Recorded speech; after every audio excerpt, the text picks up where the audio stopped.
Welcome to The Art Box, your podcast dedicated to exploring the vibrant art scene in Nevada and beyond. Join us as we embark on a journey through galleries, theaters, studios, public lands, and streetscapes, meeting the artists, curators, archaeologists, nature lovers, and cultural influencers who shape our creative community and our world. Whether you're looking for your next cultural adventure, seeking inspiration for your own artistic pursuits, or simply curious about the world of art, tune into The Art Box. Together, let's open up a world of creativity and imagination. Let's dive in. Dreams, what if the night is about you and me?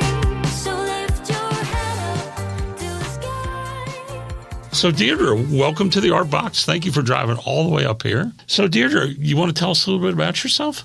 Well, where do you want to start?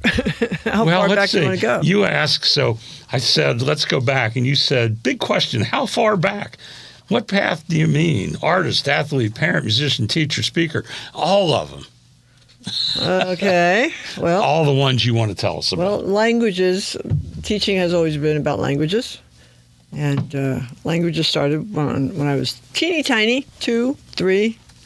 Because New York City, I grew up in New York, and New York City this is like 5 years after the end of World War II. So New York City was completely overrun with foreigners. People had escaped the war, and came to the new world for a new life, et cetera, et cetera. So on our little street, well, not a little street, on our street, like 52 houses up and down, and every house was a different language, a different culture, a different music, different food. It was wonderful. I bet. It's an amazing way to grow up. And so, when I went to Teresa's house, I had to greet Grandma and Grandpa in Slovakian. And when I went to Paul's house, I had to greet Grandma and Grandpa in Italian. And so that was natural. That was normal, growing up that way. And so that's how I got into languages and teaching. And I always loved teaching. I used to teach all the little kids in the neighborhood and in our backyard.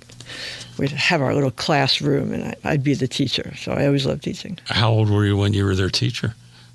Were you not of age to be a teacher? Oh, when I was doing that? You were just a teacher? I was like 5. No. Oh, you were 5 and you were still yeah. teaching. Yeah, oh, that's great. Yeah. So you're a born teacher. Yeah, I guess. My mother was a teacher. You already said about 5-year-old. What else were you doing there? Could you get out into, because you're in New York City, could you get out into the forest? And when I was 3 and a half, we moved out to Queens, which is still part of the city, but back then, this is like, a long time ago, 70 years ago, there were still farms out there, farmland in Queens. And so there was a lot of empty land, a lot of empty lots, which got built up after the war. But so it was a lot of fun. It was a great place to grow up. So much, international cultural influence all around me, and the languages. And I loved music. Music and languages go together. My mother got me started playing the accordion and the piano and this and that, and then I took lessons. But so I always loved that too. Oh, so you played the accordion, huh? I play a lot of things. Yeah. Really? Okay. I just had the other day a guy by the name of Michael Napper, who's a friend of mine in town, and I didn't know he played the accordion, and he bought his accordion in. And is it still here? It's with him. It's at his house, okay. But he's gonna work with some other people and do a music video with his accordion. I'm so excited. But accordion is so much fun. He was sitting there right there with this accordion, and I was just like, so. Was it a big one? What he could do with it? Yeah. I have a big red one. Yeah, he has 120 little buttons on the side and everything. Yeah, that's the kind I have. Oh. Yeah, it was great. But then I took him out here because he said, Steve, I get nervous. So we had some families here, and little kids, and he went out in the other room and he played the accordion, and he said, I'm so nervous. Oh, really? But the kids, the mothers. Kids are a great audience. Everybody was dancing and having a good time. Oh, yeah, an accordion is a party in a box. Yes. Really. Yeah. I love music, and it's a STEAM center, but I think music fits in with science. Oh, absolutely. Technology, absolutely. And with math. Yeah. There's a lot of math in music. Oh, yeah, absolutely. Yeah, so I'm happy that we have the pianos here, and I'm happy to see the kids come in and play them. And I'll be happy if you're going to play them. Sure, I'll play later. So what kind of art do you do? Well, I painted all my life, and I went to a specialized art high school. So I've done all kinds of when I was going through college, I went to Queens College in the city, and this is before I left the East. And I made all my pin money by selling paintings. You know, I did portraits of people in pastel, pet portraits. Those are very popular. You know, their cat, their dog, whatever, their parakeet, and scenery, landscapes, and things. Some still lifes, but those were less popular. I love them, but. And how old were you then? Well, I painted all my life from like 5 till now. Oh, okay. So when did you sell your first painting? My first painting? Oh, I was probably about 12-ish. Oh, that's so good, isn't it? It was, yeah. It is a wonderful feeling to all of a sudden you're independent. You're making money, and you're a kid. Yeah, that's wonderful. Was it hard to give it up, though? Well, I've had to give it up because I live in places where. Well, I mean, give up that first painting. No, I did it on commission. No. Oh, okay. Oh. I did it on commission. Yeah, people, they saw my stuff in my house because my parents bought my stuff on the walls and stuff, you know, and it was good stuff. So, you know, everybody who came in would see it and say, "Ooh, I would love to have something like that on my bedroom wall." And so I do it, you know. And so it was mostly by commission. Oh, wow. Yeah. So you were independently not wealthy, but not wealthy, but I made my own pin money. Your mom and dad were pretty happy that. Yeah. Oh yeah. Yeah. How many brothers and sisters did you have? I have one older brother. Just one older brother? Yeah. Did he doesn't paint, doesn't do anything. Did he try to get any of your paint money? No. Okay, so he was a good brother. Oh yeah. Isn't it interesting how in some families they'll be an artist and then not, and then every child is so different, so different. How about your parents? Were they? Well, my mother was an artist. She played the piano. She painted. Okay. And she was very, very good with her hands. She could do anything. She could sew. She could upholster. I mean, she could do anything with her hands. She was really gifted. Was your mother born in the States? Yeah, both my parents were first generation born in the States, and all my grandparents came from Poland. How were your uncles? Did you love your uncles? Were they great? Were they characters? They were all characters, all of them. Yeah, I had a handful of aunts and uncles. I had 4 Uncle Joes, and I had 4 Aunt Wandas and 4 Aunt Helens. So there you go. Really interesting when somebody picked up the phone. Phone's ringing. It's Aunt Wanda. And everybody would yell, "Aunt Wanda who?" And I loved all my aunts as well, but there's nothing, but I'm a boy, there's nothing like uncles. Yeah. They're cool. Uncles are cool. Yeah, and so many stories of my own. A lot of the uncles in my day were gone to the war. Yeah. You know, they didn't come back. So there was a preponderance of aunts and fewer uncles. Okay, you want to talk about your latest book, Success in 7 Steps? Sure. And I'm sorry I haven't had time to buy that or read it. Well, I have them in the car, so if you're interested. Because I'm an independent publisher, and so I always have the stuff in my car. Success in 7 Steps is unique in the world right now. So far, nobody's done anything like it. There's a gazillion books there about motivation and inspiration and getting you ready to, being present and all that. Mine is a roadmap to your goal. Mine is a method by which anyone at any age can do anything that they dream of. And that's never really been done. But I based my method on my life. I've done many, many different things. I've been an orchestra conductor and I've been a tour guide. I've worked in the airline. I've been a professor. I've been a lot of different things. And I approached every one of them the same way.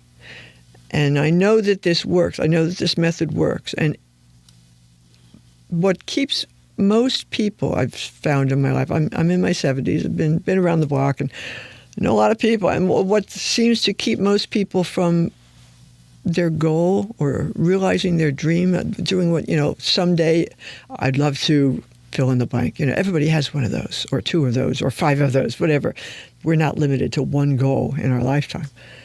And most often what stops people from making it a reality is that they don't know how to proceed.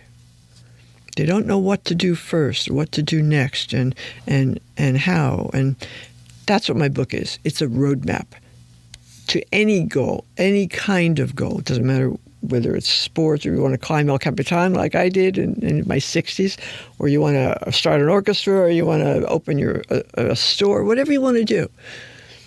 If you follow this method, you will get there. It's so simple, and it's so obvious to me and to my son. He has followed this method all his life. He would never say that himself because he never put it into his own words, But I watched him do it while I was doing all of my things, and he and I do things the same way, and it works.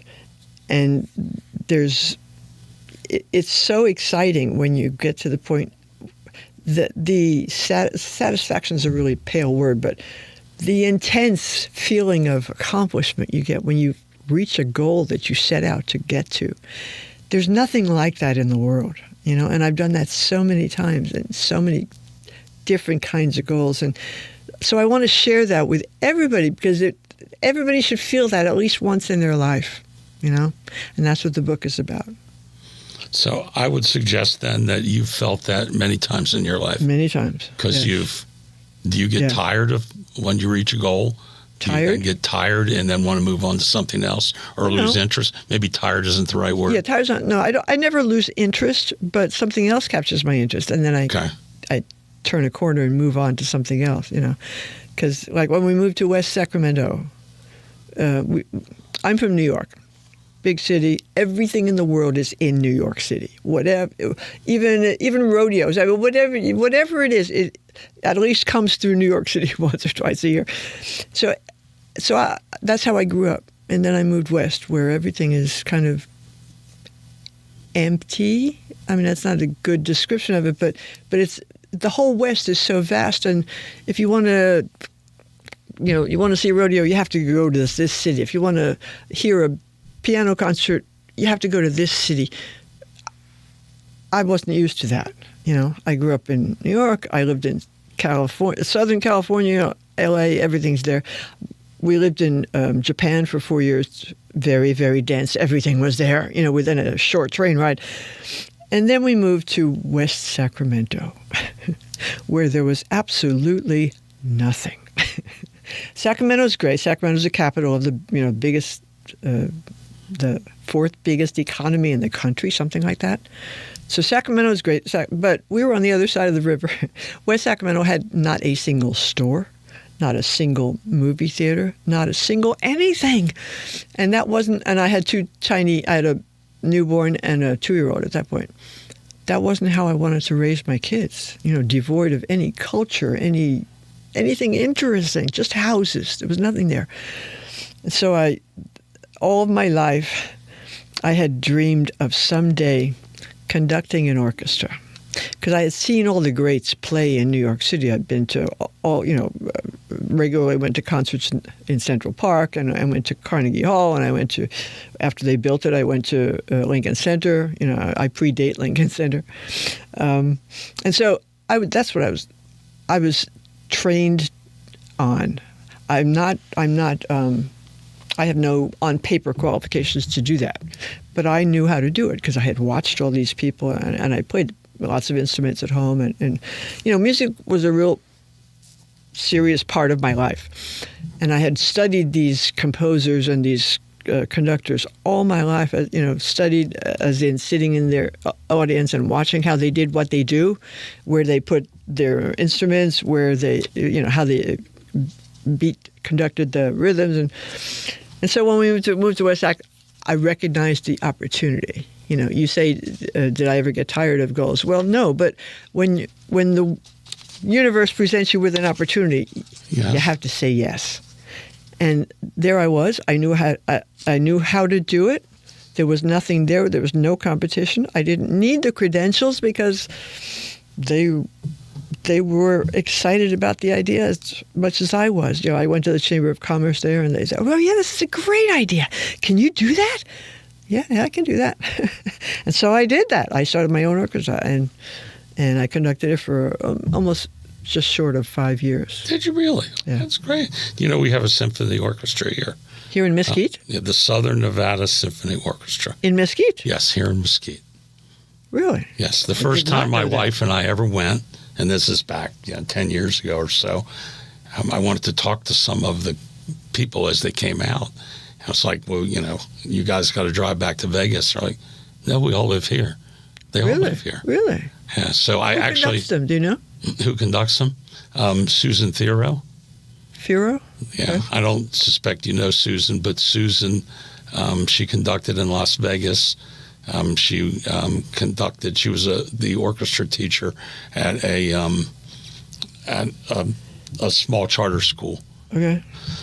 That started with just a few people, and I think it ended up with a third of the school was somehow in the orchestra. Involved in it. And Susan's great here because they would, before, and there was a guy who started it here, and he did really good. But when it came time to their final practice and the show, they had to rent musicians. Well, she doesn't do that. She went to the high school, and they started recruiting out of the high school, and they practice every Friday here. Really? And these kids come every Friday, and when they get good enough, they put them in the orchestra. So it's a mix. Good for It's her. really good Good for intergenerational Yeah. mentorship Yeah. with our orchestra. Yeah. Well, that's sort of what I did because there was nothing in my sack, and I sent out because I was a writer. I've been a writer all my life, magazine articles and essays and books and stuff, and so and back then the whole Sacramento region had two big newspapers. Now they only have one tiny one, but I was in both of them every week. I wrote for both of them every week, and so I knew how to get the word out, and so. Darn it, I got that word out every week, and we wound up a fair-sized, regional amateur orchestra, like 30 people, 30-ish. Okay. Yeah, and it was so much fun. And it was a fulfillment of a lifetime goal. I was in my 40s by then. I had sort of reconciled myself to the fact that I'd never be able to conduct because you have to have credentials to conduct an orchestra, or you have to be invited by another conductor to guest conduct or something like that. But still, you had to have some sort of training and background. I didn't have the official training, but I had the unofficial training all my life, and I knew how to do it. And if nobody's there. And if nobody else fills that bill, boy, you step Somebody's in and gotta do it. do it. Yeah. So you liked it? Oh, I loved it. Now, how'd you feel about after every piece having to bow? What do you mean? Well, after that's over. That's what you do. That's the standard SOP. Because Susan feels she doesn't like it. Oh, really? She has to come out. So whenever we go watch her now and I see her She step doesn't have off to and come bow, out. She doesn't have to come out. She's already out there I'm like, conducting. she's killing herself. That Yeah, she's yeah, gonna yeah. bow. She said, I don't like to bow. Oh well, that's part of it. Part of it. You can't deny that part of it. So have you written fiction books? Yes, I have. I have 3 novels.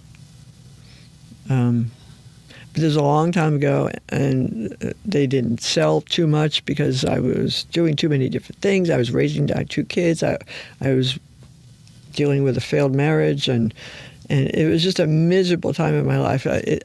They got a half-hearted effort, Are you happy with them? Oh yeah, very much so. But and I will get back to that. But there's a time for everything. When you get back to it, will you pick up with the same characters? It's hard to say yes or no to that because it's a series of 6 novels that are they've been planned in my head for years, and one's written, the second one's written, and there are themes and not exactly characters, but things that go from book to book to book. So yes and no. Okay, so are they sitting in your head? They're screaming sitting, to you? Well, Dierdre, I want out? 3 or 4 are written. 2 of those 4 needs some serious revision. 1 is ready to roll. Actually, 2 are ready to roll, ready to sell to a publisher. But my life has changed course yet again.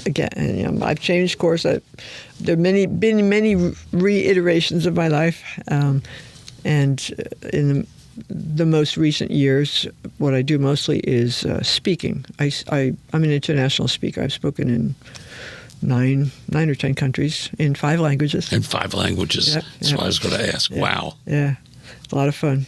And what I speak about is what's in my book, the 7 Steps book, what I mentioned before. People need that. People love to hear that, yes, they can accomplish whatever they've been dreaming about. All they need is the right steps to follow. And that's not in any book that I've found so far, except mine. Do you think it's ever too late for someone to change? Never. No. Hey, I climbed El Capitan at 66.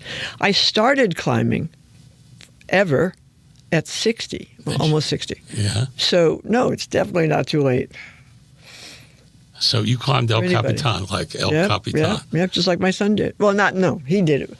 He's done it hundreds of times, but he did it once without ropes, and that's what made history, because I don't think anybody will ever repeat that.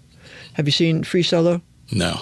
Really? Oh, you should all go out and you can see it on, I think it's on Netflix now. But it came out in 2018 and won an Oscar in 2019. And after he did his climb in 2017, a few months later, he took me up El Cap. And so I became the oldest woman to ever climb El Capitan. That's great. And I was 66 when I did that. And But 66 isn't old. No, it's not. Yeah. I don't think it's old. Now that I'm 74, 66 Yeah, isn't yeah, old. I don't think it's old. It was pretty young. Yeah. And then 4 years later, during COVID, I was turning 70, and I wanted to do something special. 70 is a milestone, and so I did it again with a bunch of friends. Oh, did you? Yeah, Oh. and that was fun. So that's the one you need to be talking about then. Yep. I did it at 70. Wow. But they were different. The first one with Alex, we were on the face of El Capitan, the way the real elite climbers do it. To celebrate my 70th, we went up the way most climbers come down. It's called the descent route or the East Ledges route. And it involves some roped climbing and some scrambling, it's really, really dangerous. And it's really hard work. Oh, God, such hard work. But it's not all climbing. Did you get halfway up and say, what am I doing? No, I did not. I trained really, really hard to do that, to do El Cap with my son, on ropes. And I knew, if you look at El Cap, it kind of lays it out there for you. It's really daunting, and it's really intimidating. And you know that there's no rescue available. You can't call a cab. If you get to the middle and say, I'm done, you can't call a taxi and say, get me out of here. So you have to be able to finish. And so I trained really, really hard for 18 weeks. I was a teacher. I've been a teacher all my life. So I gave myself a semester to train for it, because I know that in a semester, you can learn a little bit of anything. You can learn how to be a firefighter. You can learn a little math, a little French, whatever, in a semester. And I just wanted to learn enough to be able to do enough to get up the wall one time with Alex. And so again, we sure did. And we did it in great form, because when I asked him if someday he might lead me up El Capitan, I didn't quite expect him to say yes, because I was a newbie climber, just like 5 and a half years. And I was old. From his point of view, I was really old. I was 65 at that time. And he knew how I climbed. I'm no great shakes of a climber. I'm a very good climber, very capable climber, but I started older, and I have these little chicken arms. I can't do pull-ups and stuff. So I have these handicaps that real climbers, elite climbers, don't have. But he knows that, and so when I asked him if he could ever get me up El Cap, he said, "Yeah, sure, but you have to learn how to jug." Laid out what I needed to know. So I proceeded to find out what those things were and to learn how to do them, and give myself a whole semester to practice on the wall. I practiced on El Cap and in Sacramento, but mostly on El Cap. I went there Well, I went there 3 days every week for 18 weeks. Did you really? I had a place to stay, because Yeah. Alex knows all the rangers and stuff there. And so I had a house in the valley. And so I did that 3 days every week. So no, I didn't get to the middle and say, what am I doing? But when we did get to 3, what a pitch is in climbing? Climbers measure the walls by how many pitches it is. A pitch is a rope length, and most ropes are around the area of 200 feet ish long. And not every pitch goes quite that far, or some maybe even longer, but they're all a bit different. But so a pitch is a rope length, and so when we got to about 3, and El Capitan is about 23 pitches long, something like that, 26 pitches long. Really tall. It's 3,000 feet, 3,200 feet. And so we got to within 3 pitches of the top. There's this big ledge across the whole face of El Capitan, both sides. El Cap is like kind of a triangle. There's the nose is what separates the east side from the west side. They call that the nose. It looks like a little profile. Looked from the side. And so it's very tall, it's very wide, it's very daunting, it's very intimidating. But so across the whole thing, there's this ledge about 3 pitches down from the top. And most people who are climbing it, the usual way that elite climbers do it, they take days and days up on the wall. They stop on that ledge and they camp. It's big. It's a big ledge. You could throw your sleeping bag down and sleep, So we got to that point, 3 pitches up. I could kind of see where we were going by that point, and I was absolutely done. I had nothing left. We had been at it for like 10, 11 hours, nonstop, 100% effort, 10, 11 hours. I hadn't eaten anything. I hadn't drunk much. I had a little water bottle hanging on my harness, and I just sipped a little bit. I knew that I didn't want to take time, and I didn't want to get my food out of I had food on my back, in my backpack. But when you're up on a wall, taking your backpack off and opening it is very dangerous. First, you can lose stuff. It's really easy. If you drop stuff in your living room, you bend up, pick it up, but you can't pick it up. If it goes down 2,000 feet, it's gone. If you drop anything, like if you drop a quarter from up there, and if there's somebody standing out at the bottom, there are a lot of people down there, you could kill somebody with that quarter. So I was loath to take off my backpack and eat. I had little snacky things in my pockets, but... So I was in bad shape by then. So we got 3 pitches on the top, and I was beginning to doubt that. I knew I had to get up there. There's no way off but up. You can't go back down. And so I knew I had to keep going, but I wasn't sure how I was going to do that. But somehow I just kind of marshaled enough remaining strength and got up the rest. But once you're at that point, you don't have any options. And that was all in one day. All in one day. The elite climbers who do El Capitan, especially on the west side where we were, take 4 or 5 days to do, like the route that we did. The people who put it up and the people who did it after them, they took 4 or 5 days to do that route. We did it in 13 hours. Because my son holds the speed records on every big wall in the world. He holds all the speed records, alone or with a partner. And so he doesn't dawdle. He doesn't dawdle. You go with Alex, you're going to go really fast. And so that's what we did. So we got up there in 13 hours, and it took us 6 hours to come down. Wow. Now, how old was your son then? He was in his 30s? He was... So I think I heard him say something, he's in his 40s. He's 40 now. Last night. And this was in 2017. Yeah, 2017. So you do the math. He's 40 now. So now that he's 40, does he think Mom was old when you were 66? We haven't talked about it, so I'm not sure. I'm sure his views are changing now that he's a dad and he has 2 little kids, and he works really hard all the time. He's constantly on the go here and there. He travels all the time, all over the world, whether it's for climbing or for presentations or speaking. Or he's. My wife was so impressed. She said he's just such a nice guy. He is a really nice person. And then his wife was on there too, and she's very nice as well. Yeah. Yeah, she was very impressed.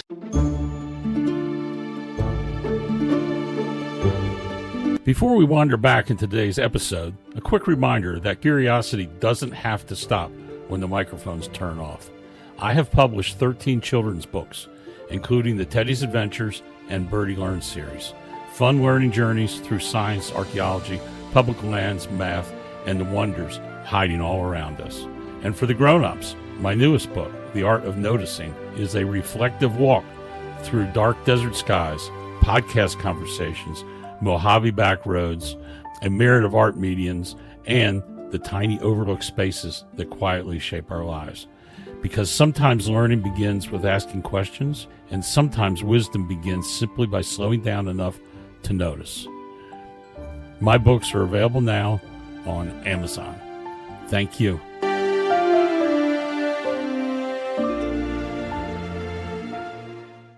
So now that I got my selfless book promotion in, let's take a second and walk out in the Steam Center and have Dierdre play a little on the piano.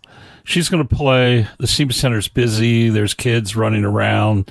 Everybody's learning. So forgive the background noise, but Dierdre's going to play a little bit for us. And then we're going to go back to the podcast room. What's coming up is, which I didn't realize, after she got up to the top of El Capitan, then she's got to get down, and there's no tram. So look forward to the rest of this. Thank you, Dierdre. This is a really strange piano.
Thank you, Dierdre. It's a good piano for honky-tonk music, for ragtime.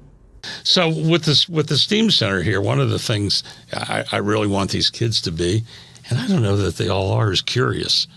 Okay, and Good. I think good that's for you, good for them. I think that's defined your life. Mm-hmm. You're curious because that would be That the is reason that you would be. And I always had when I was 30 years at AT&T, but I couldn't stay in the same job more than 3 or 4 years because I was curious. I needed to do something else. Right. Yeah, I'm glad you mentioned that because that is the overarching theme of my life. I'm curious if I always wanted to conduct an orchestra. I was curious if I could.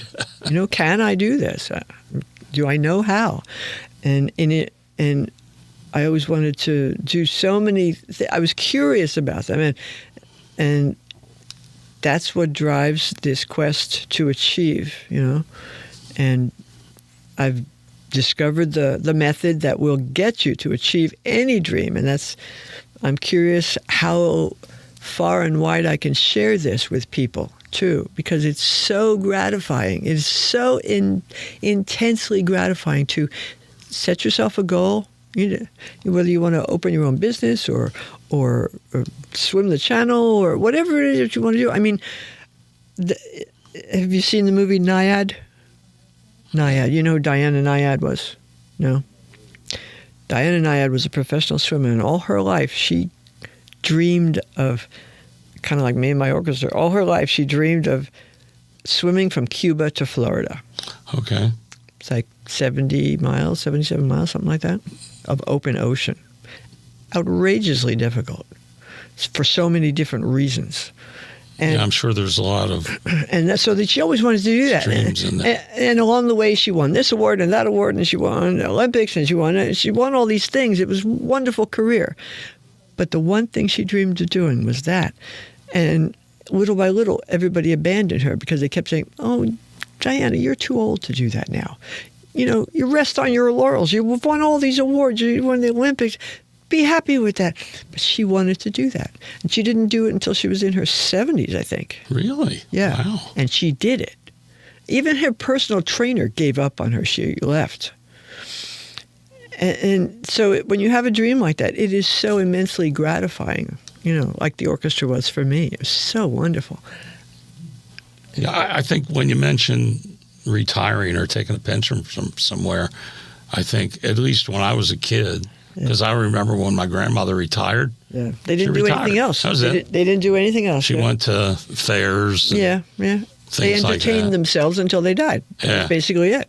Yeah, that's not me. That's definitely not me. Yeah, I don't know that I don't know how I do without a goal. Exactly. And once you achieve that goal, there are no words for that feeling. There really aren't. And that's what I hope to spread a little with my book. I speak my speaking engagements. I do that all over the world, and people love that message because, like, if you want to run a marathon, I had a friend who decided she wanted to run a marathon, and that year she was going to run a marathon. Okay, goal set. So, like, Friday she went out or Saturday went out and bought running shoes. She said, "I'm going to start Monday morning. I'm going to start running every 3 days, whatever." Okay, so she got running shoes. Monday morning she went running. Tuesday she was tired. Her ankle hurt. And Wednesday she ran again. And then the next weekend. And for a few weekends she pushed through it. And her ankle hurt. And then she was always hungry. And she didn't know why. Because she was eating like a horse, And she was, and this and that. And then eventually that leads you to frustration. If you're not doing it, if you're not following the right method, the right steps in the right order. It's the order that determines failure or success. The order, not the steps. And she just didn't do it in the right order. I knew what she was doing. I could see it, but somebody like that they don't think they need advice. So she didn't listen to anything I had to say about it because I had already done a lot of my different things. But she said, "Well, that's not running, but I had done that too. But so she eventually gave up because the frustration grows and grows, and you realize it's not fun, and you're not getting closer to your goal, and your knee hurts and your ankle hurts, and then she was always hungry, and she just didn't understand why she wasn't. And then this is most people. This is a very common sequence of events. They get to these points, their knee hurts, their ankle hurts, and they say, "But I shouldn't. I never had ankle problems." Okay, running's not for me. Okay, we think of a lot of good reasons, excuses why we can't do what we want to do. Running's not for me. I don't have a runner's body. Look at those people. They're all built like this, that, and the other thing, and I'm not. Running's not for me. I shouldn't be doing this. And then they give up. No one should get to that point because anybody can do whatever they dream of if they arrange their little baby steps in the right order. And that's where most people fall down on the plan. They don't follow the right order. Well, I don't want you to give the book away, so I'm not going to ask you what the right order is. Okay. I am going to say, though, I'm just going to say this, that if you could sell that book to everyone who has a New Year's resolution, you would be richer than Elon Musk. And they all need it because most New Year's resolutions wind up in the trash basket. On the 2nd. On the 2nd, or even on February 2nd. You know, like my friend, she tried for over a month and then decided that, well, running's just not for me. That's the wrong conclusion, totally. So when you start something new, and maybe you don't want to say this because this might give away the book too. Well, that's okay. What's the first? Talking about it. What's the first thing you do? That's a very good question, and you don't have to answer. And a lot of people don't ask that question. They don't know. They don't realize that you have to proceed in a particular order. Otherwise, you do what runners call hit the wall. You know, you bonk. You run out of steam. You too much pain. Too much this. The first thing you have to do to launch yourself toward any goal, and so many people ignore this step. First thing you have to know is to learn everything you can about that goal. Make a list. Homework. People hate homework. We're taught to hate homework in school, right? Oh, homework. But the first thing you need to do for any goal, if you really want to get there, is to sit down with your pencil and paper, whatever, on your keyboard, whatever you prefer, and make your list, everything you need to know about that goal. It's like when I started running, I didn't know anything about running, absolutely nothing. But my daughter was crazy about running. She's always doing races and going to people's races. And so I wanted to, and I had this big, long-legged dog that I had to walk every night. And so I would go out and jog with the dog. And little by little, I began to realize, that, I don't know how much time we have, but a great story about how I started. I was jogging with the dog, jogging behind the dog, in fact. And you were chasing the dog. I was, trying to hang on to exactly. I was keeping pace with the dog, shall we say. And this is a Malamute, a very big, like a husky, but, built for pulling and built for running. And so this happened every night, like 10 or 11 o'clock at night, because I was working full-time, I was working part-time, I was alone. My husband had just died, my father had just died, my father-in-law had just died. It was a horrible time in my life. And so I was responsible for two, estates that I was executor of an estate and a half an estate. And so I'd go teach full-time every day, come home 4 or 5 or whatever, change my clothes, go down in my office, my home office, and do all the estate work. And when I couldn't see any longer, I'd take the dog out and we'd go roam the neighborhood. So one night I came running home behind the dog, huffing and puffing, and it occurred to me that we had run a mile. Now, to anybody who runs, a mile is so piddling, such a teeny bit. But not for me, because I knew this is another part of what makes people fail in a lot of their goals. We tell ourselves stories all our life, like what we can and can't do. Other people tell us, oh, you can't sing, you can't carry a tune in a bat, so we stop singing. We say, oh, I can't sing, or whatever it is, you shouldn't do that, you're too skinny, or you're too tall, or whatever it is. People tell us and we believe it, especially the media tells us. If you're 20, you should be taking this supplement and all this stuff. And we believe these things. All my life, I grew up in a house filled with cigar and cigarette smoke. Filled, absolutely filled. You got to wave it away to watch television, literally.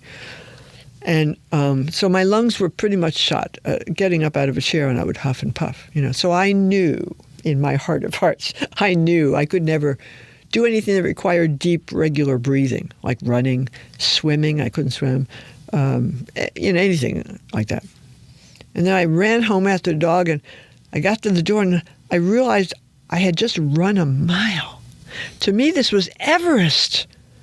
I had run a mile. I couldn't believe. So I yelled, Alex. Alex was home at the time. He was in and out. He was always off on expeditions, but he was home at the time. So burst open the door and I yelled, Alex, Alex, I just ran a mile. And to somebody like Alex, who's a professional athlete, that is such a piddling non-distance, a mile. I mean, they go 20 miles before breakfast. I mean, it's ridiculous. And so I knew he couldn't understand.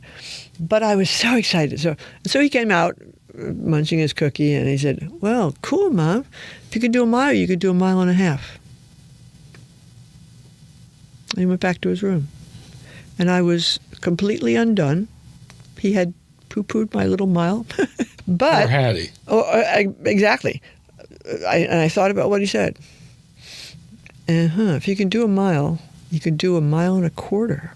If you can do a mile, I can do a mile and down to that park at the end of the block. And I broke it down like that. And then I started going out. And I did do down to the park with the dog. And then I did another half a mile with the dog. But I didn't know anything. This is before I had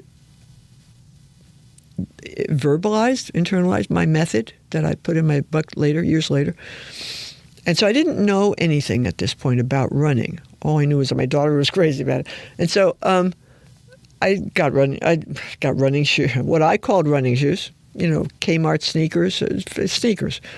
And I signed up for a road race. And I had jeans. I was wearing jeans. Nobody wears jeans. Yeah, I know, jeans and a flannel shirt. Sounds like a Bobby Kennedy. I know, exactly. would wear that. Exactly. And so the first, and Alex went on that one with me. That's in my book, The Sharp End of Life. That story about that race is in my book. It was such a turning point for my life. And I started that. I signed up for a Run to Feed the Hungry for Thanksgiving. It's a great cause. I figured even if I don't finish, and I didn't think I'd finish, even if I don't finish, because it was a 6.2 miles. That's ridiculous. If you've never run before, that's so far. It's a 10K for Run to Feed the Hungry. But I signed up for it, and Alex said, "Oh, sign me up too. I'll do it with you." So we did it together. And if it hadn't been for him telling me stories the whole way about, he had just gotten back from a climbing competition in Europe. So he told me stories about Spain, and he ran around me, ran backwards in front of me, and I just kept slogging on. And that has to be a scene in a movie. I would think. I could see. I would think. And I got to the point where I realized that everybody around me, I mean, this is Run to Feed the Hungry in Sacramento. It was like 20,000 people, runners. This is a massive event. And I was so unprepared. I looked around me, and everybody had really good running shoes. And they didn't look like my Kmart sneakers. And they had clothes that were made of, stretchy stuff and spandex. And I was wearing jeans, and the buckle was digging into me, and my glasses didn't fit right. They were sliding down my nose, and I didn't have a hat. I realized at that point I had approached it wrong. And then I went back and I did my homework. Like I started to say before, you have to do the homework. You have to know everything you can possibly know about a goal before you start moving towards it. And that will change as you move towards it. As you start striving, you will learn more to put on that list of everything you need to know. And once I did that, boy, that was the turning point. I thank Alex for that, because if he hadn't run that with me, I probably wouldn't have finished, and I might have gone home and said, well, running's not for me, like my friend did.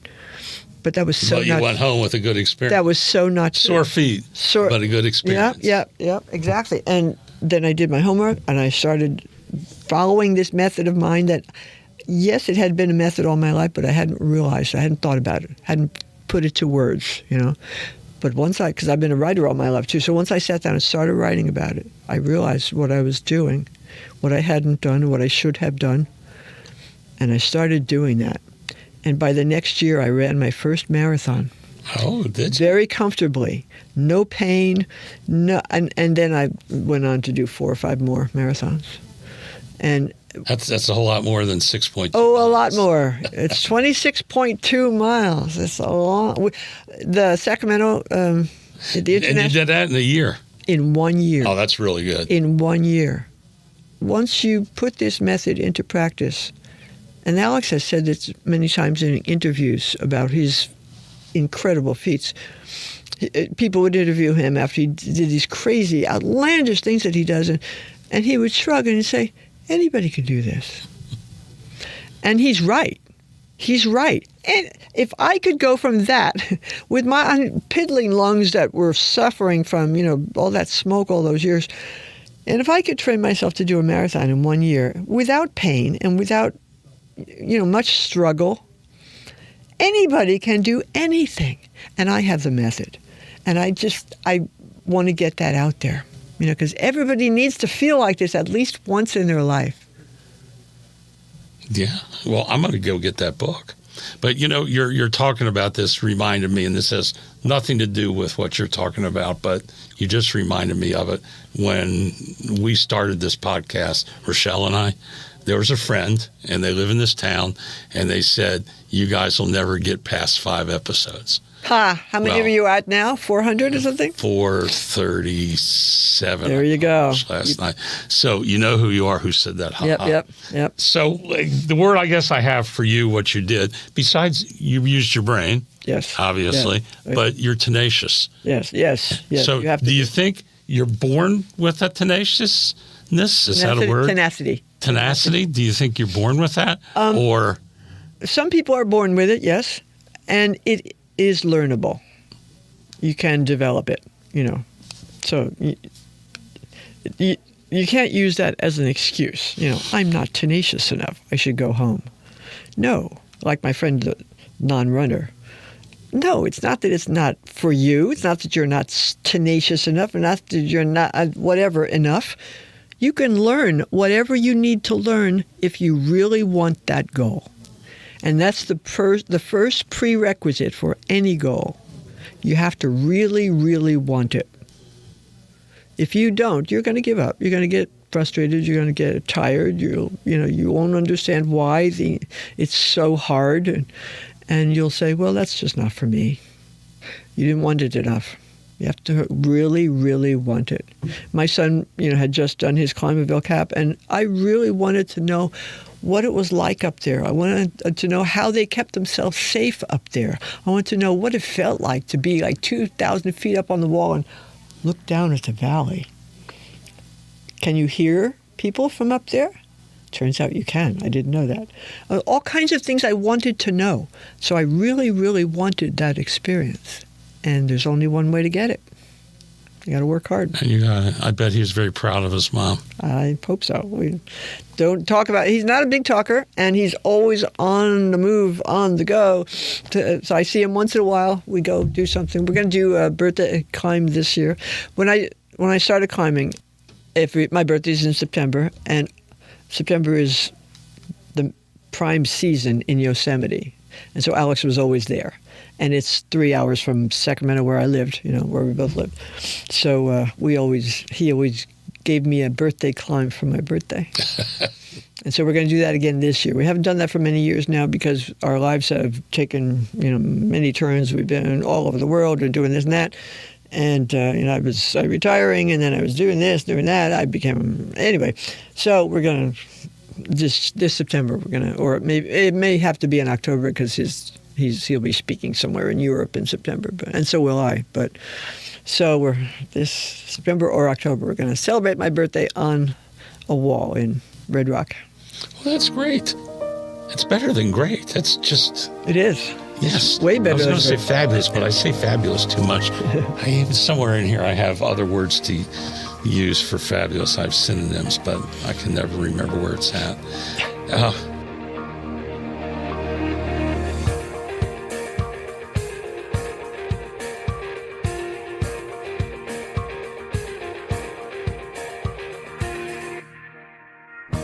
You've taught in classrooms, you've raised children, and now you speak around the world. Does teaching adults differ from teaching kids? Oh, yes. Excuse me. Yeah, I started out my career teaching. Well, my very first year of teaching was in France when I did my junior year of college in France. And that whole year I taught at a community center, and that was adults. And that kind of launched me. It gave me a feel for how to do it, classroom management, all the basics. And then I came back and finished my college degree, and I was back in the day, you could get your college degree, your diploma, and your teaching credential in the same 4 years, and that's what I did. So I started teaching in high school first. I taught high school like 6 or 7 years.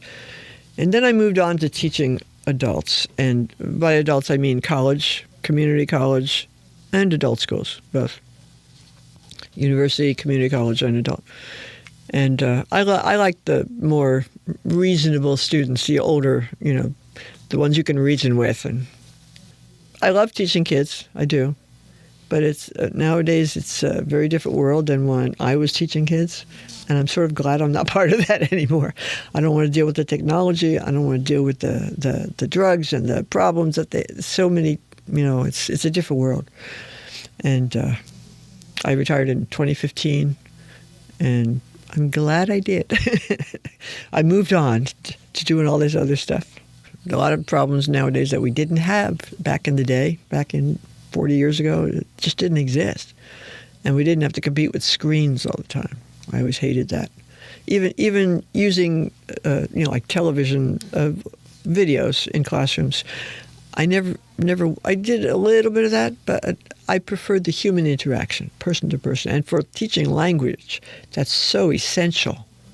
It has to be a give and take, human to human. That's what language is all about. And if you're sitting and watching, you're not going to learn much. You can learn, but it's not the same. So, yeah. Yeah, I don't know that the word curious or ponder, because we have to ponder. If you've got the device in front of you, you don't have to ponder along. You don't, exactly. Especially with AI, you don't have to ponder at all. Yeah. So do we lose? What do we lose? Oh, and much. Will that? We lose so much by using AI and screens in general. I mean, there's a direct physical connection between your hand when you're holding a pen and making letters, writing, and your brain. And that doesn't, this is proven scientifically. They have proven this many times over. A direct physical, visceral connection between your hand writing words and your brain. And that connection does not exist if you're typing. And most people type all of their words now on a text, in an email, everything, their school paper, everything. And they're missing out on all that other connection, that connectivity that goes on. It's such a loss. And a lot of schools are struggling right now with, banning cell phones in school and all that, no phones in class and all. It's a little bit too little, too late, but I just hope that it's not too late, 100%, that we can go back to really teaching children the way they think, not the way the screens act. It's very different. When you are writing a book or an article, do you write it by hand or you type? I started out that way, but the computer is a lot faster. You can grab a whole paragraph, pop it in another place, and things like that you can't do on a typewriter. I love typewriters, and I love writing longhand. But that, the editing, the moving text, all that stuff is thousands of times faster on a computer, so I adopted that. It's just too efficient. Exactly. But and then I guess the other thing is but it's efficiency. Then we fill that void with something else. Right. So then we're just busier. Right. Computers were touted way back in the day when they were new. They were touted time savers. They're going to free you up to do other things. Well, all they've freed you up to do is more work. Now with a computer, you can work 24/7 and you can work 7 days a week. And so they expect you to. I don't, but... And we do. We've just... Mm-hmm. I'm not saying that I do everything on the computer. Besides my list every morning that I have to do, that's by hand. My calendar. But do you work Saturday and Sunday? And do you work in the evenings? And do you? I mean, that's what's expected of us now. Yeah. It wasn't expected back in the day. But I'm retired, and it's expected of me. Yeah. There you go. But I'm just trying to reach that seventh step. Yeah. because you've mentioned that we've lost downtime, and you and I were Yes. really just talking about it. How is that important to then allow us that we get some downtime, that then we get to that 7th step or we achieve our goal? Downtime, Or the time when we have nothing to do and we're bored. Downtime, empty hours. That's where all the brilliant ideas occur. You'll be standing in the shower and you'll suddenly work out a way Yes. to solve a problem in your new book yes, or whatever. If you don't have downtime, you cannot be creative. I mean, this seems obvious to me. If you don't have free time, and kids today do not have free time. They're overscheduled. They go from lesson to lesson to lesson after school, and then they have this, and then they have this after dinner. And then, if you don't have downtime, you cannot be creative. That's one thing we have massively overlooked. I mean, all the greatest ideas, the philosophies, the paintings, they didn't happen when everybody was too busy. They happened when they were not busy at all, dreaming, lying on their backs, looking at the clouds. If you're overscheduled, you will not develop creativity. And creativity is where all the good stuff comes from. Creativity, if you have no downtime, you may not even be aware of what you dream of doing someday. I mean, so many people are not. They say, "Oh, I don't have any hobbies. I don't like to," because they've been too darn busy all their lives. Go, go, go. But the downtime is where all the good stuff comes from. And to deny that to children is cruel. You're taking that away from them. You're taking that whole creative side of life away from them. And I just hate to see that. I'm glad I took us down this rabbit hole. Yeah. Because I think Yeah, this me is too. Me too. really important and something that's This is why I refused to have television in our house when my kids were little. We haven't had television. We never had television in our house. We still don't. Neither my kids do, and I don't. But when they were little, they were so creative. They would find all kinds of ways to have fun.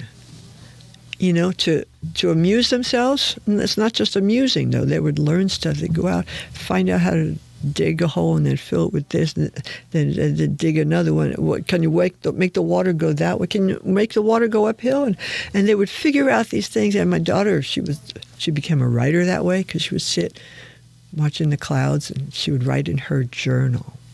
Journals are an immense tool in creativity. And so downtime is where all the good stuff happens. And to deny that to children is just so wrong. I mean, downtime is where I learned to play the piano, you know?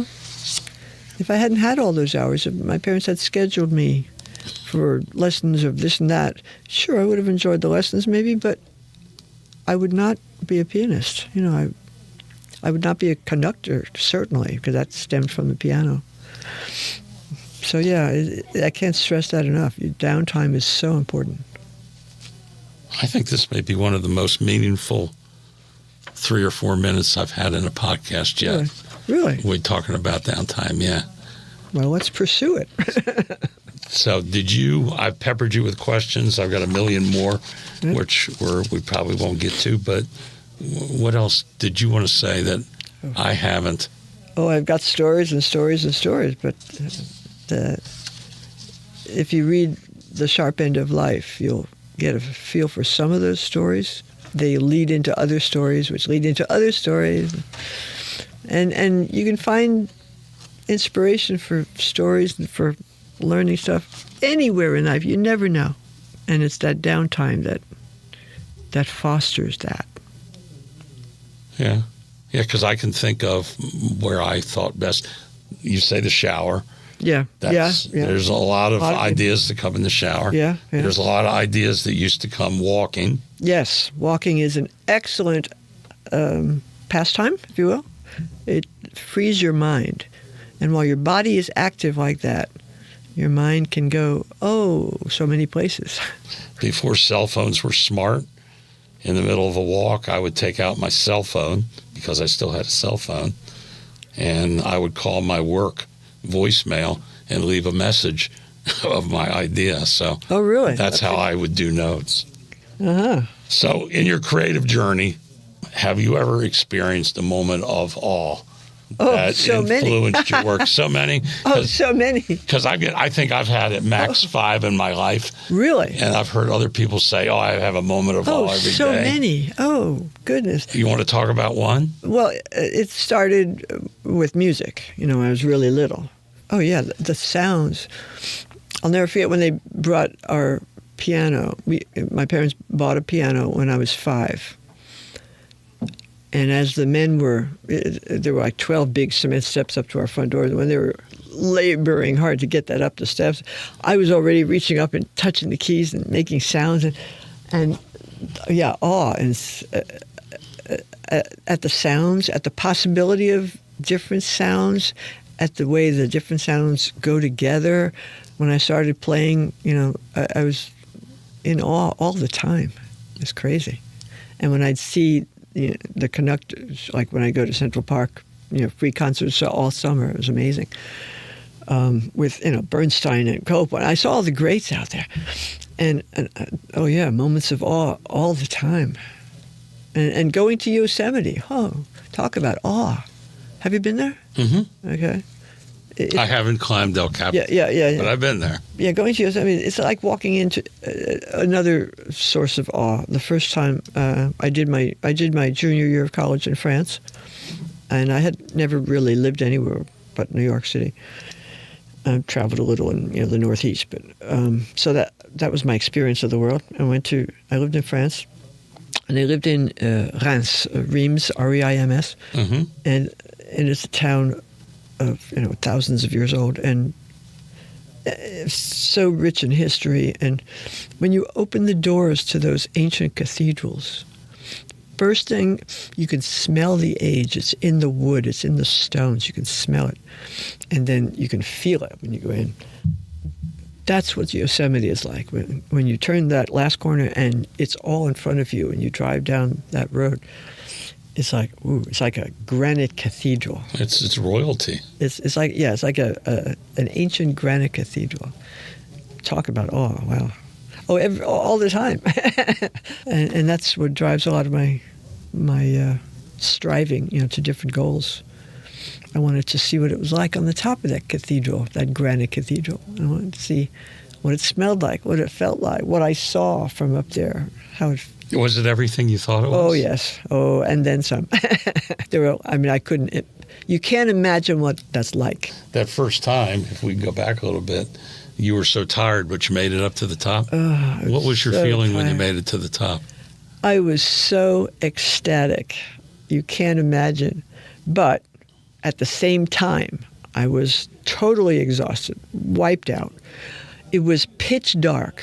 It was like midnight by then. No, it was about 9 or 10 by then. And there was not a sliver of a moon. So it was pitch dark. Couldn't see anything but the cone of light in front. We had the headlamps. And there's a lot of terror involved in being up there if you don't know where the edge is. And I couldn't see anything. So you didn't jump up and down and say... No. The first thing I did was eat, because I was starving by then. I got 13 hours with no real food. I ate my sandwich, and then, like I said, Alex, holds the speed records and everything. As soon as I got up there and changed my shoes, off we went to head down. But going down from El Cap scared me more than going up, a lot more, because... Do you have to climb down? Well, first you have... Or is there a walk down? But there's no walk down. Oh, there's no walk down? No walk down. There's no tram? There's no tram or taxi or no elevator. You have to first, we climbed up the west side. El Cap is almost 2 miles wide. It's an immense monolith. And we climbed up on the edge of the west side. We had to walk clear across the top to the descent route. The way down is on the east side. And so we had to cross the whole top. And the whole way, You know, it was pitch dark. I couldn't see anything but the cone of light. Alex knows the place like the back of his hand. I mean, he knows every inch of El Cap. He's been on it hundreds of times. And so I didn't. And so every once in a while I'd say, where's the edge now? You know, how far are we from the edge? I didn't want to get anywhere close to the edge because you're not tied in at that point. You're just walking. So he told me stories across the top, and a lot of the top is very slippery. It's slick like ice. It's called glacial polish, and it's as if somebody had polished it. You know, and so I tiptoed my way across these huge expanses of glacial polish, knowing full well that if I stumbled and went, the edge was right over there, and it was 3,000 feet down. So it was terrifying, the whole top. Then you get to the descent, and the whole descent route is kind of divided into three parts. The top is slabs of rock that you have to navigate your way down. Very difficult, very difficult. And you can't really protect it in any way. You can't be on a rope or anything. You have to kind of scramble over these huge boulders and stretches of rock. This is in pitch black, of course. In the pitch dark. Then you get to the ropes. There are 6 fixed ropes that hang on the straight up and down part on the east side. And so there are 6 of them. They're each about 200 feet-ish. So it's about 1,000 feet, 1,000 feet, 1,000 feet coming down. First 1,000 feet is the scrambling. Then you're on ropes and you rappel down these ropes in the pitch dark. And it's very rugged terrain. So there are holes and there are places where you can't. You have to, when you're rappelling, your feet are on the wall and they keep you kind of solid. But there are a lot of places where there's big holes or gaps, and there are no feet on the wall. So it's not easy. You just don't connect to a rope and slide down. It's not easy. And then after that, the last part is another 1,000 feet of scrambling through the forest over stream beds and rocks and trees. And how did it feel when you get to the car? To the car? Uh-huh. I was so tired. I couldn't feel anything at that point. We didn't allow. For him, this is commonplace. He does it all the time. For me, I didn't allow myself to feel anything until I got back to the house, to my bed. Then I just passed out. Slept well. Passed out. Slept like a log. And when I got up in the morning, I expected to be wiped out. I expected to be absolutely worked. And I was fine. Yeah. I had trained enough so that I was fine. I got up, I had breakfast with the whole gang. There was a whole gang of people there, and we all had to make breakfast. Then I got in my car and drove 3 hours back home. It was crazy. But how I felt, I didn't feel. I put that all on hold. You have to be able to do that if you want to be a rock climber, really. You have to be able to say, not now. I'll think about that later. Right now I have to do this. And so that's what I did. I didn't feel. I just did it. Well, thanks for coming back to that. Sure. So there was more to the story than just climbing. Lots more. Oh, this is such a long story. Such a long story. So 2 more things, because we're at an hour and 10 minutes. What's inspired you this past week? This past week, I got, and this varies month to month, week to week. There's a lot of sources of inspiration out there. But this past week, I got to go climb. A friend and I went climbing with 2 other friends, a couple. He's 82 and she's 81. And they led us up on these climbs, way up, scrambling way up Red Rocks, into an area that I had never been. And then they set up the climbs. 81 and 82. Wow. That is inspiring. Yes, it is. That is so inspiring. And just to watch them and know that, that they're like 10 years older than me. More, not almost. I'm 74, like you. That was mind-boggling. And you have to absorb these moments of inspiration when you find them, when you stumble across them. I've been inspired by so many things in my life. My son is so inspiring. I mean, he really is in so many different ways, and my daughter as well. I raised 2 extreme athletes. I had no idea they were going to be extreme athletes, but they both are. And they are inspiring. And so many of their friends are inspiring. And yeah, there's inspiration out there. People complain about kids. Kids nowadays. My kids went to a school that had, what do they call it? GATE program, not GATE, gifted and talented. They had that program, but they also had at high school level the International Baccalaureate. I don't know if you're familiar with that, but the International Baccalaureate program is in high school. They use college textbooks and they have college curricula that they use, and it's all over the world. And the whole world's students take the same exams, and they all get sent back, I think, to Wales and part to Switzerland to be graded. And it's an intense program, and they both did that. And their friends, I mean, my kids are inspiring, like I said, but their friends, a lot of their friends are out, they're in their 40s now, they're out curing cancer and working on MS and and one's in politics and out to change the world in so many good ways. That's inspiring. To me, that's so inspiring. That's good. Yeah, there's good out there. Oh yeah, absolutely. And you're just happy that some of that good is carrying your genes. Exactly. And that's a nice smile that you just Exactly. gave that. So you want to sell your books? Sure. What's your links? Well, you can get them anywhere books are sold. The book I wrote after I climbed El Cap, that's the one that became a movie. That's a documentary. It just won its 13th award in film festivals, and this year it's going to be out to the public. The movie is called Climbing into Life. You can see the trailer to it on YouTube, but it will be out later this year, I believe. Climbing into Life. It's not just about climbing. It's not just about El Cap. It's about my whole life's journey that led me to that point, and Alex and my daughter as well. And the book I wrote that led to that movie is called The Sharp End of Life.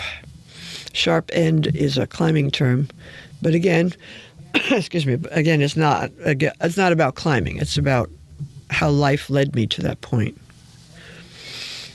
The other book is the one that I'm most excited about right now, the one that lays out this method that I have followed to accomplish anything you dream of accomplishing at any age, any gender.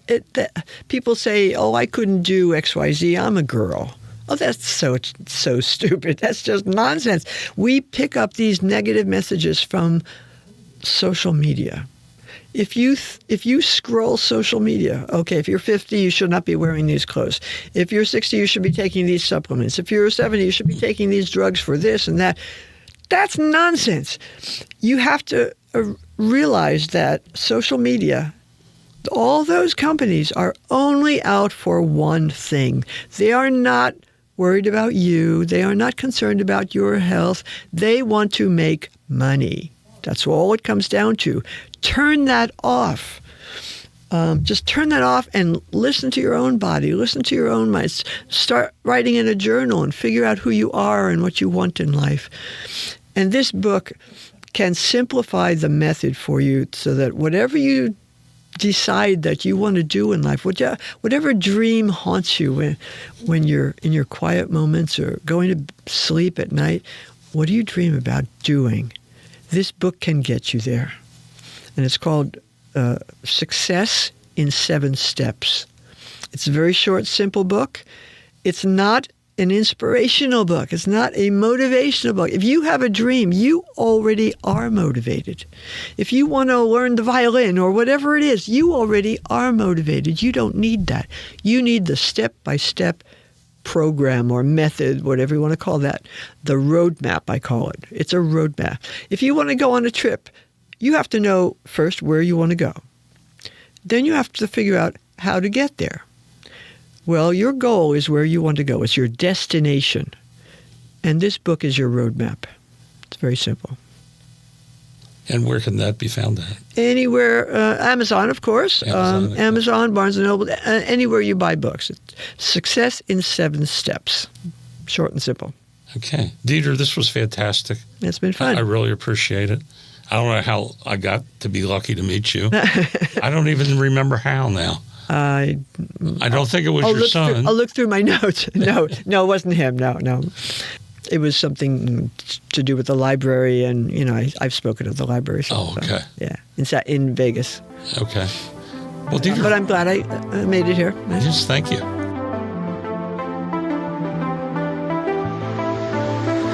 Broadcasting from the Mesquite Works Steam Center in the scenic Mojave Desert, the Artbox sponsors thank you for listening. You can find us on Spotify, Samsung, iHeartRadio, Podchaser, and Amazon Music. Please subscribe so you don't miss an episode. We are on Facebook and Instagram as The Artbox. We welcome all comments. You can email us at artboxvv@gmail.com. The views and opinions expressed on this podcast are those of its hosts and guests and do not necessarily reflect those of our sponsors.